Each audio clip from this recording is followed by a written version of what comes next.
We are learning about multi-threading concept. So in the last class, we learned about what actually multi-threading is nothing but, and what is nothing but multitasking. Like we learned like single tasking and multitasking will be there. And we want to shift to the multitasking approach. And these things we learned, like multitasking is of process-based and thread-based. So what is the additional benefits we have if you move to the thread-based? And we learned with simple examples. All these things we learned in the last class, right? So as we are clear with what actually a thread is and what is nothing but multi-threading, now we need to apply this concept to our Java programs where we need to learn how to create and run our thread. Got it, all of you?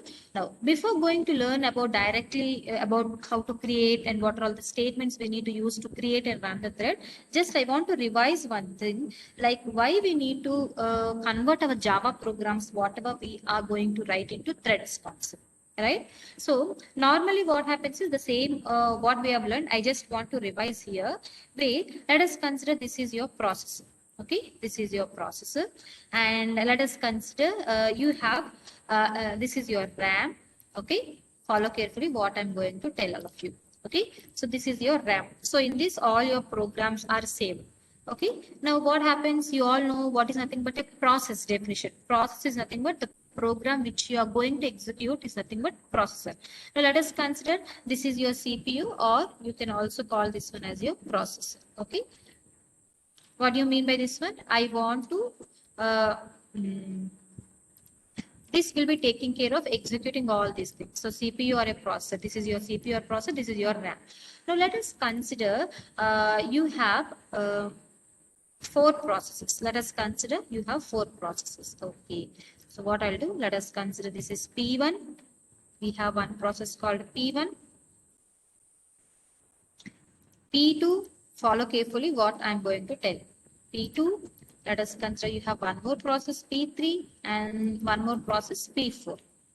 Now all these are stored in your memory, right? All these will be stored in your memory. Now what happens is whenever the processor is ready to execute something, then what happens? The processor will request the operating system to get one program. Let us consider we have 4 programs in our memory RAM. Now what happens is whenever the processor is free, then what happens in between RAM and processor, we will be having an operating system. Now what this operating system will do? This operating system will collect the data from the RAM, okay, and it will hand over that one to your CPU. Now what happens is, let us consider initially the processor is now executing your P1 task. The task is given. P1 is being executed by processor. Now what happens is while executing P1, remember single tasking or multitasking, we know multitasking is nothing but concurrent execution, isn't it or not?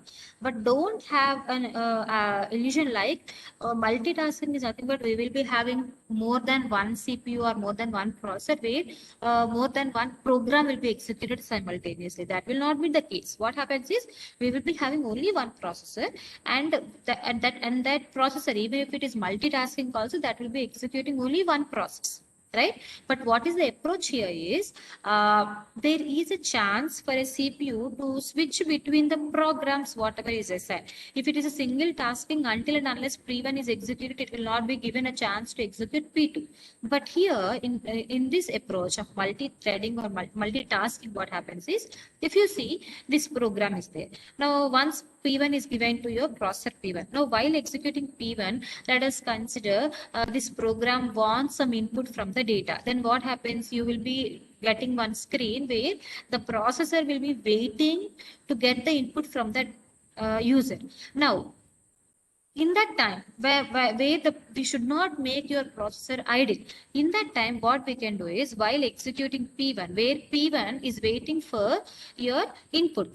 In that time, what we can do is that as the processor is idle, we can assign another work that is P2. That means this P2 can be assigned to processor where at the time of getting the input from the user, the processor can execute P2. Similarly, once you get the input, let us consider it can go back to P1 like that. So what happens here is in the multi-thread, multitasking concept, we want to effectively utilize our processor where whenever there is a problem or there is a wait with one process, then the CPU can be allotted to the other process. So here we can go this switch like this. Now, which process has to be allotted first, which processor has to be allotted next? For understanding that one, we have different CPU scheduling algorithms. I think you might have learned these scheduling algorithms while learning your operating system subject. We have different CPU scheduling algorithms, like which program has to be executed first or which process has to be given first. Like we have different CPU scheduling algorithms like FCFS, first come first serve basis, SJF. Let us not go in detail about these things. Shortest job first, round robin. Yes, round robin, which is called as RR, and we have a priority. Priority is nothing but we will be giving priority to one task first. So until and unless that priority is finished, it will not be going to the other one. So okay, so these are some I have highlighted. You may be having other scheduling algorithms also. Right? Now, what is the necessity of having these CPU scheduling algorithms is we want to achieve the multitasking approach. I hope you all are clear with this concept. Now, if you take a single program, in the last class I told you like this single program can have multiple threads also. What is the reason of having multiple threads? That we'll see now. Is this clear all of you? What is nothing but why we are going with multitasking and what are all the CPU scheduling algorithms we have? I hope you all are clear with this. Okay. Now let us see, let me take one simple example where this is my complete one program. Follow carefully. This is my one program. Okay.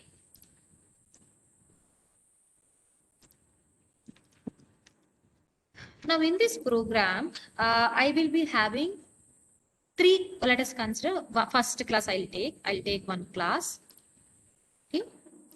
This is one class where in this class I have some set of lines of code where the use of these lines of code, I want to have a program where I want to find the total cost to paint a room.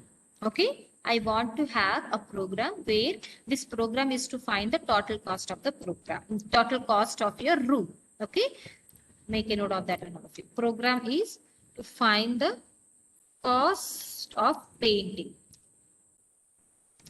for a room. Understanding all of you? Now to achieve this program, what I have done is I have taken one class. Now this one class will be used, let us call this is a class where this class is used to find the area of the room. Okay, so to find the area of the room, we can have some lines of code. This is one class which will be finding the area of the code. Now similarly, we can have one more class where this class will be using to find the what type of paint you want to select. So this class will be used to select the paint type. Okay. Following all of you, we have two classes. This class is to find the area of the room, and this class is used to find the type of painting you want to do. Observe here, the cost differs according to your painting. Now let us take one more class where this class will be depending upon these two classes, where this class will be finding the total cost. Now, if you want to find the total cost, what approaches we need to do? We need to get the total area, whatever is required. This is also required. The input from this is also required. And also what type of painting also you have chosen, that input is also required for us to find the total cost. Are you following all of you? So this is a total program where we have three classes. One class is to find the area of the room. Another class is to select the painting. And once you have area and painting, you can find the total cost of the painting in this class. Up to here, I think you all are clear. Now, while doing this task, you may be performing this class. Okay, executing this class. Now, it is not required if you are going with a sequential execution or if you are going with a single tasking. Once you can perform this class execution first, and then you can go with this class execution, and then you can go with this class execution, right? So one after the other you need to do. But here you understand it is not required for us to wait this second class where you are finding which painting you want to do. You are choosing one painting to be weighted for performing this. Until and unless this will be done, it is not required, because these two are independent things.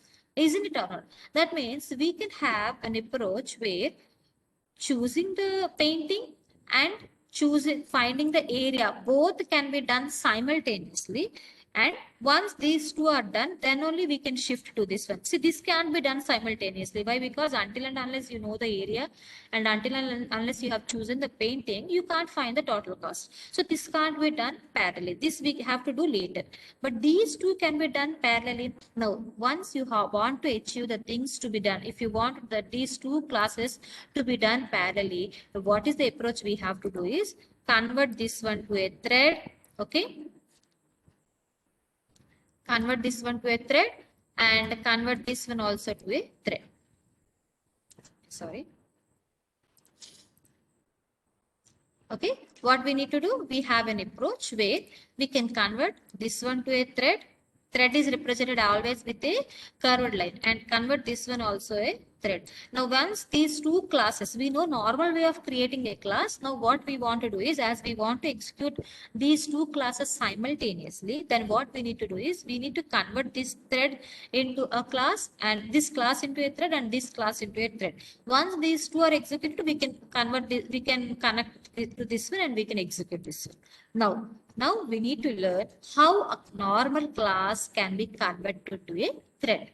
Are you understanding what is the requirement of converting to a thread? If you are not converting that one to a thread, we can't achieve multi-threading concept.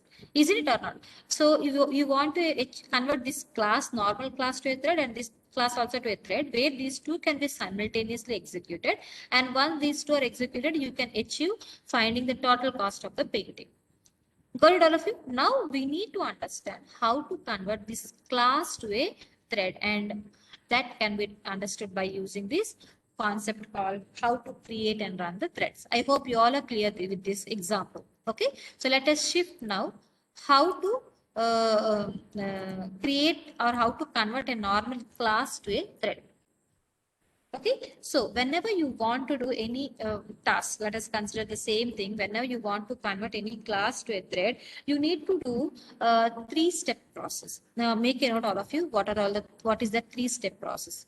Okay, you need to follow a three-step process. What is the first step is, you need to first create a thread. Okay, and the second step is, we need to connect our code to the thread. First, we need to create one thread, and whatever code you want to create, convert as a thread, that code need to be connected to that thread. So connect code to thread. And third step is, once your code is connected to a thread, you need to run your thread. So these three steps need to be followed. So whatever code you want to convert, whatever class you want to convert to a thread, that has to be connected to the thread. So first we need to create one thread. How to create a thread, I'll tell you. Okay. So first we need to create a thread, and that thread need to be connected to your code. Okay, and then once it is connected, then you can run your thread. So simultaneously, like this, you can create multiple threads, and all threads can be run simultaneously. Once you run, all the threads can be run simultaneously. Okay, now how can we do? To create a thread, we have two ways. What are the two ways you can use to create a thread? We have two ways. Okay, first way is, you can use a thread class, or you can use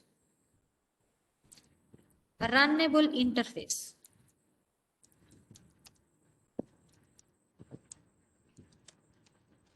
I hope you all are following what we are discussing. We need to create a thread. So to create a thread, we have two ways. What are the two ways? We need to create a thread using two ways. Where first way is, we are creating the thread using thread class. Second way is, we can use the runnable interface. So if you are using thread class, then the keyword obviously we need to use is extends keyword. And if you are using an interface, we need to use a keyword called implements. Okay. Now let us understand in detail, if you are using a runnable interface, how the program is to be written. If it is a thread class, how it has to be written program. All these steps we learn in detail. Okay. So let us start our first thing. where always we need to follow these three steps process only. Create the thread, connect the code to the thread, run the thread. That's it. But if it is a runnable interface, some new things to be added. If it is thread class, additional things to be added, that will do. That will learn in detail.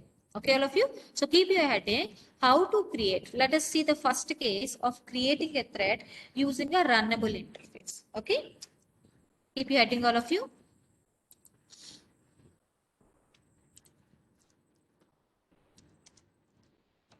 I am creating a thread using runnable interface.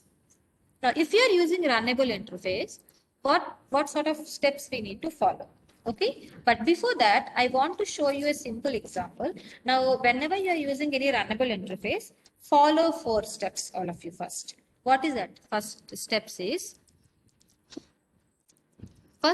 is create a class. I have shown you in the example, we need to create a class, obviously, because we want to convert that one to a thread. So that we need to create a class, and that class should implement this runnable interface. Okay.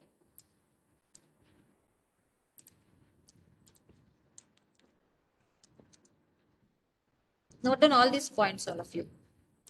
Create a class, and that class should implement this runnable interface. Once this class is implementing this runnable interface, inside that class, we need to write run method. Okay. And once this run method is written, then after that, this run method should be written in this class. Write run method in the above class. Whatever class you have created, no, in that class only you need to write. Now, coming after run method is done, in your main method, you need to create one thread object. Create thread class object. Okay. And once the thread class object is created, we need to connect your whatever class you have created, our class object. I'll show you with an example, but make note of these points over here. Our class object is connected to this thread object. How that will be done, I'll show you. Okay. And the last step, fourth step, what you need to do is, or you can write here, you can add one more step. Create an object of this class. Okay. And once create our class object to this thread object. Okay. And finally, what you need to do, this you can take it as a fourth step. And final step is run the thread using start method. So maybe now you may not be able to understand what are all these steps is. We'll see one by one. Okay. So before going to learn about this thread concept, I want to show you a simple example. Like as of now, you might have used this one, all of you, written one simple class that is called EX. And in this, you have written public static void main, you have written, and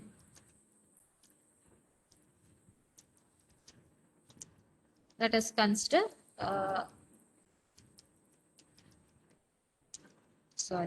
system dot out dot println check. Just an output statement I have written like this. Now, why I'm writing this program is, see, here we have not done anything. We have not done any thread concept. We have not connected anything. But even though you have not connected any thread concept to your programs as of now, what it will do is, it will consider your main function as a thread. Are you following, all of you, what I'm telling? See, as even though you have not connected any thread concept, we have not used a thread class, we have not used a runnable interface, nothing. Even though you have not connected any thread concept to your program, this will be considering this one as one thread. This is totally considered as one thread, where sequentially one statement of, let us consider you have 10 statement, after one statement another statement will be executed. So sequentially all the things. So that will be considered as single thread. So your program, even though if you have multiple classes also, that will be considered as a single thread. So one after the other, the classes will be executed. Are you following? So whatever programs you have written as of now, all the programs are of single thread only. Now to check whether what I am telling, like it is a thread concept only. To understand this one, what we need to do is we can use a concept called or a method called to check whether it is really following the thread concept or not. To do that, what you can do is to check whether which thread is working now. What we can do is we can create a thread class object. Okay, so thread is a predefined class and that class is available in java.lang package. Okay, now using this thread, you can call thread dot current thread. We can call a method called current thread. Why I am writing this one? Because if you want to know whether which thread is working now, we have not created any threads in our programs as of now. In our program, no thread is created. But still, if you want to know which thread is running, you can use this statement of creating a thread. An object can be created and we can call current thread method. Okay. So if you write system dot out dot println, if you try to display this t value, you can see this program. I'll run this program and show you.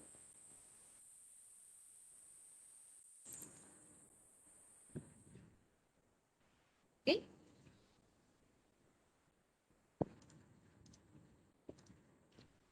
I'll run this program and I'll show you what will be the output.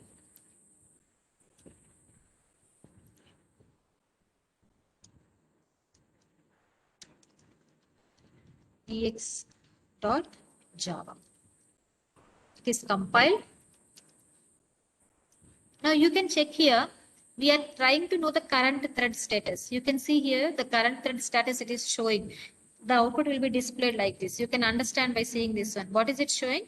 The current thread that is running is main thread. So the first parameter is main. Main is nothing but it will tell the name of the thread which we are going to run, which we are running. So as we have not created any threads, it is obviously running the main thread only. That is what I told you. And these two parameters we'll discuss later. But for the time being, understand like if you have multiple threads, you can set the priority. Okay. By default, the priority will be given 5. The priority is between 1 to 10. Okay. And if you have not set, we have not written any statements here in this program. That's why the default priority, which is 5, will be given. Later on, we are going to learn what actually this thread priorities and all. But as we have not set any priority, the default priority will be given. And coming to the next one, main, this will be used for grouping. Grouping is nothing but if you have multiple threads, all the threads will be grouped under main. So as we have only single thread here, we have not done anything. So it will be obviously taken as one grouping. Okay. Later on, you can understand what is this. I hope you all are clear with this concept. Now, let us follow our steps, these steps. Okay. Let us follow these steps to create our thread. Where shall I put this?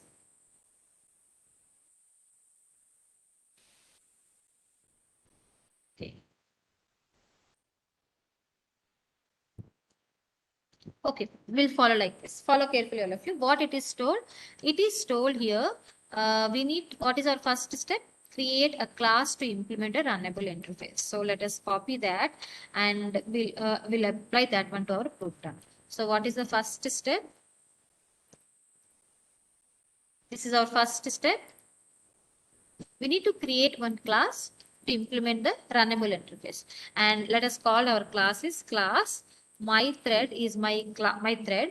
I'm going to create this class. I want to convert to a thread. So if you want to convert this thread, we need to implement implements runnable. This runnable is interface is defined in our java.lang.package. Now, going to the second step. What is the second step? Write run method in the above class. Always remember, whenever you are writing if you want to convert any class to a thread, okay, then the method that you need to use is runnable method. So this is our step 2. Write run method in your step 2. So how to write the run method? This is the step 2. We need to use return type we need to use the format access specifier as public, and the return type should always be void, and the method name should be run. Okay, and in this you need to write down all the statements whatever you want to write. I hope you all are following this one. Are you following? So this is your first step. Create one class. You are going to create that class. Okay, so this is your class, and in this class your second step is you need to create one method, and that method should be a run method only. Okay, now coming to third step, what it is told, create an object of this class. Isn't it or not? So where to create an object of this class? I have not written any statements here. Later I'll tell you what are all the statements we want to do. So let us come to our main method. In the main method, it is told, uh, it is told, uh, third step is to create an object of this class. What is our object? My thread. So let us create an object. Okay, and let us call this one as O1. Okay, you all know how to create the object. This is our third step. Our third step is done. Now what is our fourth step? Our fourth step is create object class, create a thread object. Okay, so that we'll do now. Let us create one thread. Okay, object. Let me copy that first. Now this is our fourth step. What is our fourth step? We need to create one thread class object. So let us create one thread. Let us call T1 equal to new thread. Okay. Now we have created the thread class object. Now connect our class object. What is our class object O1 to this thread object? How can you connect? Connection is simply done by passing that object as a parameter to your constructor of the thread. That's it. This is how you are connecting. Are you following all of you what I am doing? Create one object of your class, create an object of the thread class. Now connect this object to your thread class by passing that as a parameter to your object. Right, all of you? Now, what is the last step? Run the thread using start method. So let us see how that can be done. So this is your fifth step. Run the thread method. How to run the thread method? Run the thread method using start method. So how to do that one? Using your thread object, that is T1 dot, just call the start method. Normally, whenever you want to call any method in the class, you need to call that one using its name. But in case of threads, if you want to run this run method, then that can be done by using your start method. See, like AWT, in AWT, if you want to call the paint method, we use repaint method.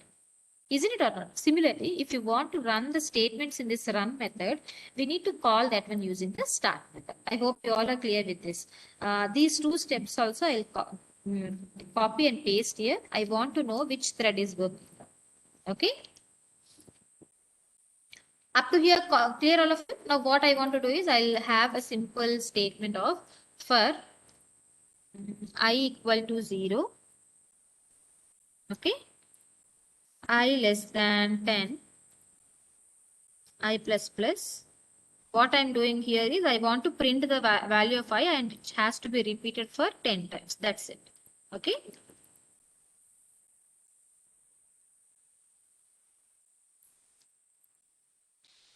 What I'm printing here is I just want to have first thread, because this is our first thread, right? So plus first thread I equal to I. I want to have an output like this. I hope you all are clear with these 5 steps, all of you. Okay. Now what I am repeating once again, our first thing is we need to create one class, and that has to implement the runnable interface. Our first step is done. Coming to the second step, write the run method in the above class. What is our class? My thread class. We are going to write the run method. So in the run method, I want to just run this statement 10 times where I want to display the thread value. Now, third step, it is told is create an object of this class. So this my thread object need to be created in the main method. Okay, that is done. And this object has to be connected to a thread object, so that we need to create one thread object, and that has to be connected by passing that one as a parameter the constructor. And then we can run the thread by using the start method. I hope you all are clear up with this one. And what is the use of these two statements is, I want to check which thread you are running. As of now, up to here, no thread is running. It will display main. But here we have created one thread also, no? So if you want to know that status also, you can use simply this statement. Or else first let us run this program and see. Okay. If any errors are there, that will be displayed. No errors are there. You can check here why we got this line as code, because we are writing this statement to know the status. When it is reaching here, we got only main thread and that is running. So that is displayed here, and we are calling the start method. Start is nothing but it will call this run method, and this is displaying I value from 0 to 9. Is that clear, all of you? Up to here it is clear. Now, what you can do is, if you want to know after creating this thread 1, if you want to know whether this thread is also working or not, you can have the same thing, system.out.println pass, try to display this 3.1. Okay, then you can check here we got only main thread is working. And now if you compile this program, you can see here we got one thread, that is thread 0, because threading numbering is given from 0 starting onwards. The first thread is main thread. The second thread is thread 0. We have not given any name to the thread. That's why it is taken thread 0. And it is also given a priority of average default value 5. And it is under a group called main, because it is in the main. All the threads, whatever you give, that will be under main only. Okay. Or what is the requirement of having this grouping is, because if you want to have a common operation to be done on all the threads, that can be done in a group, that we'll see later. But as of now, understand all of you what is this one. This is group name. Here also main, here also main, but here the thread name is changed. This is clear up to. Now let us create one more thread, because let us consider this is the class to find the area of the room, and we can have one more class which will be allowing us to select the painting. So I will be taking one more class. Are you following, all of you? So this is my second thread. I value. Now what we need to do, we need to follow the same steps here. What we need to do, I'm copying once again. I'm writing here second thread. I'm creating second thread. Okay. What we need to do, create an object of the thread. So my second thread is thread 1. Okay, isn't it or not? So I need to, for my second thread, I need to create an object of my second thread. Follow carefully, all of you, what we are doing. So let us call that one is O2 and second thread. Now we need to create another thread 3.2, and for that another thread 2, object 2 is to be connected and T2 need to be displayed, because we want to know. Then we need to run this T2. Very simple. That's it. So we have created two threads. One thread is to displaying the I value for first thread from 0 to 9, and second thread is also displaying the I value from 0 to 9. Now we have two threads. Both the threads we have started. So let us write starting here. Let us start both the threads. Now if you write like this, then as we made these two threads, these two classes threads, then what happens? Both will be running simultaneously. To understand this one, we need to check our output first. Okay.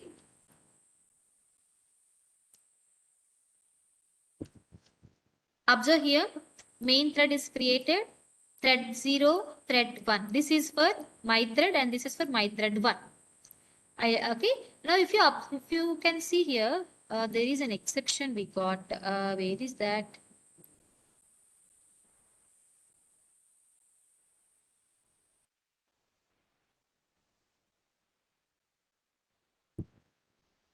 Is there any closing problem is there? No. Here also nothing.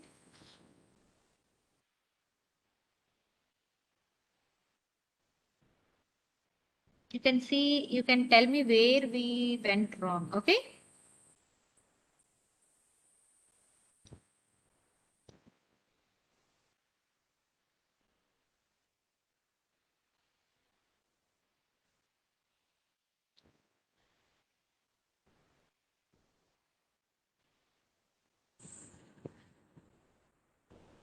There's no problem here. I can, shall we run once again? Second thread, there is an exception in illegal thread exception. What is that?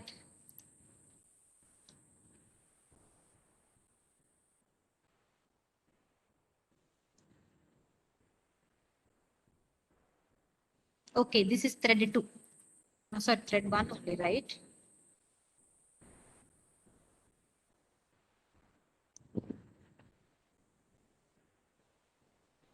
Okay, I have started twice.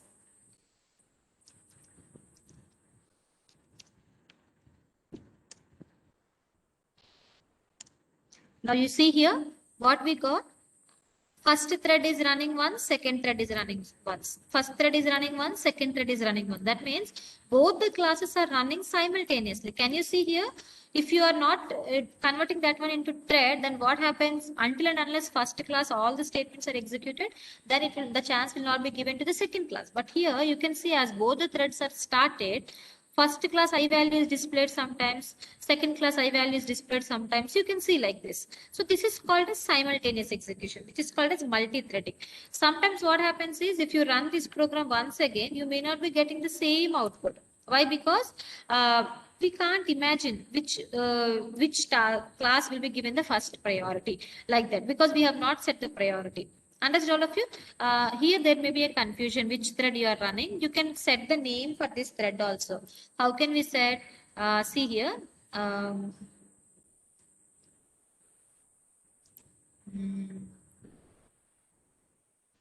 I can write T1 dot set name. Okay. I want to set this one as first. Okay. This is a method already available in the thread class. Similarly, for T2 also you can set the name. Before printing, no, you can set the name T2 second.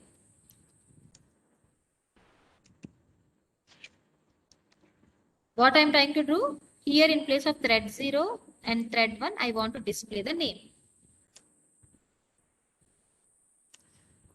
See here, we got first and second. Understood all of you? Is that clear? What we have done, we have implemented the runnable interface for two classes, and those two classes are converted to threads. Now, as they have converted to the thread, we need to follow these steps, all these steps, where you can see by seeing the output, for some time first class is running, and for some time second thread is running. Are you following all of you? So this is how we can achieve multi-threading concept by using this runnable interface. Got it all of you? So these are all the steps to be followed if you want to use this runnable interface. Okay. So in the next class, we'll see how to use this thread class to achieve the same thing. We have understood the runnable interface. In the next class, we'll see how to use this thread class to achieve the same thing. I hope you all are clear with this concept.